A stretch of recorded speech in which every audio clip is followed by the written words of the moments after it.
Hi, this is Mrs. Getty, and today I'm here talking with Dr. Marge Hoffman, who's going to teach us about being an engineer. Marge, tell us a little bit about yourself. Tiffany, I'm from Indiana, and I went to Purdue University. Now, when I was in high school, I didn't know what an engineer was, so when I went to college, I majored in physics, because we had physics in high school, and I knew what that was. But as I became a sophomore in physics, I thought about what would I do the rest of my life, and what kind of job would I have? And that led me to engineering. So I transferred to civil engineering, and I've never looked back. It's been the greatest career for me, and I loved every minute, almost every minute of it. Tell us a little bit about what you enjoyed about your job.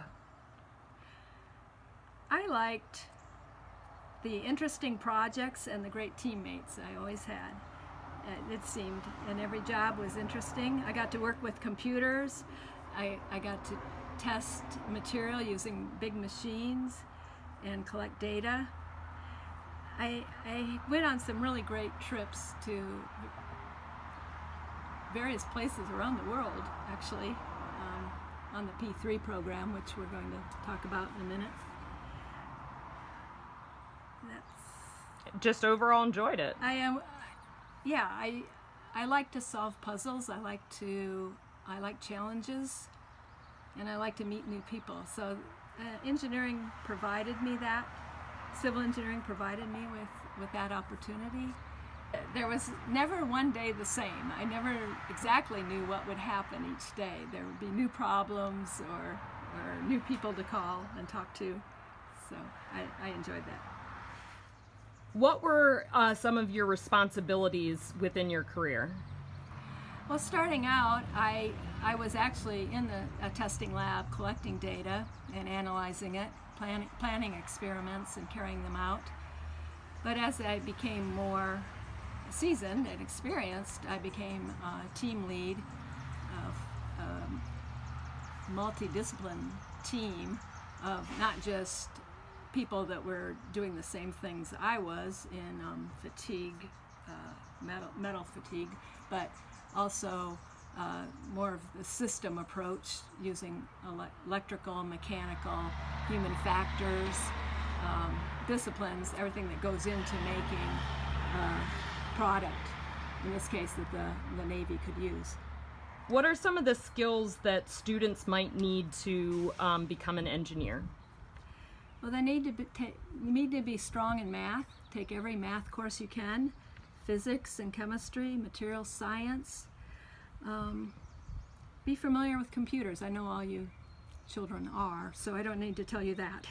But work on your communication skills and your writing skills.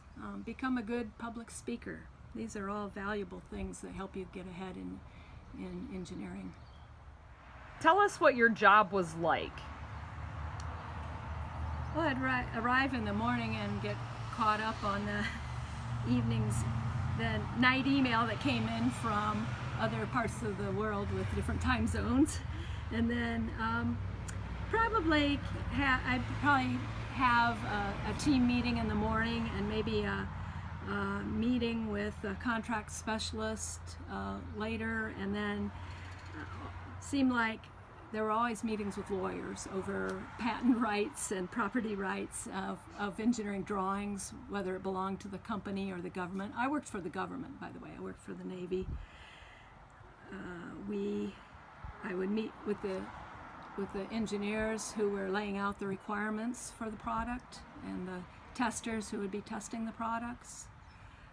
And by products, I mean either the airplane itself or some subset of the airplane. For instance, the propulsion system or the cockpit display.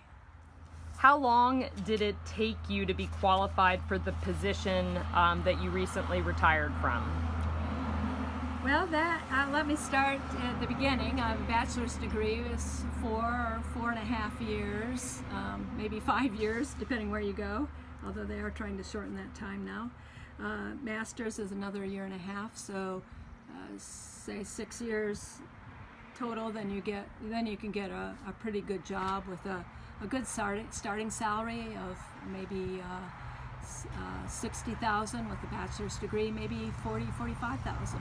So if you stay that extra year and a half, 2 years for a master's, you can start out at a higher salary with a little more responsibility. And then, say, in 10 to 12 years, you would be, in this case, if you work for a large organization like the government, you tend to specialize. So it takes, you can be in that specialty, whether it's metal fatigue or corrosion control or whatever it is for the 10 to 15 years. And then you become 10 to 12 years, 12 to 15 years, you would become a team leader of those people that are doing the work. And you'd be doing more status reports and answering to management as a team lead, keeping the team focused and going in the same, trying to solve the problem that the organization wants them to solve rather than going off and solving their own problem. And then after 20 years, 25 years, I became a chief engineer, which means large 300, 400 team group of various engineering disciplines over the government and the contractors, like Lockheed and Boeing, for instance, big defense contractors. Marge, can you give us a simplified example of something that you worked on or a technique that you used within your career? Yes, so I want to talk about the P-3 aircraft. It was an aircraft that was beyond its service life of 20 years. Some of them were approaching 30 years. And the Navy needed a way to calculate how long could they keep flying them, when did they need new wings. So I was actually the chief engineer on a new wing project, which involved taking the old wings off and putting new wings on. But anyway, I wanted to show you a little about what we're talking about. Now, I took this paper clip and I unfolded it. And so now you can think of this as wings of the airplane. And when the airplane's flying, it sees wind load, turbulence, turbulent air, and the wings actually bend. They bend from the wing root. And we actually developed models to probabilistically determine failure. So we didn't want the probability of failure to get too high before we put new wings on the airplane. So, and then we could verify what the wings looked like when we took them off. We actually looked at the wing root and the cracks forming in the fastener holes there. And there were cracks.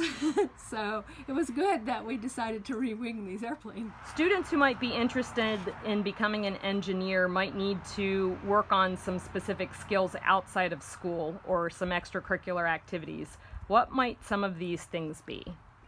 Well, I just thought of this, but when I was in high school, I worked for a project for the county engineer.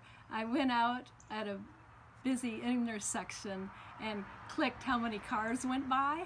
Okay. And so that was a way of collecting data, and it was useful to the community. Mm-hmm.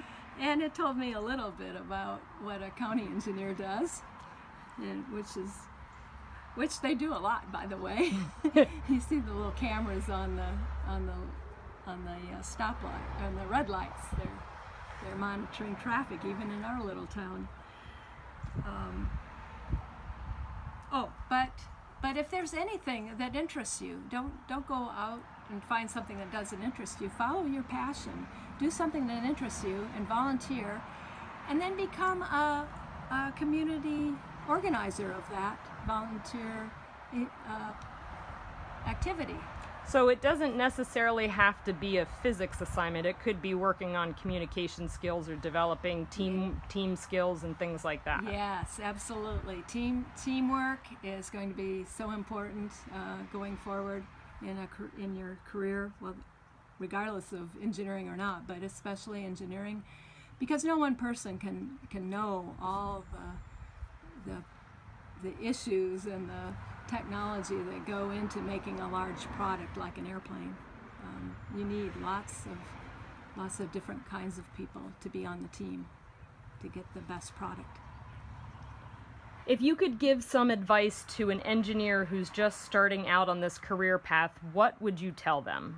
I would tell them to get involved, not just on the project that's on their desk, but find out about your organization.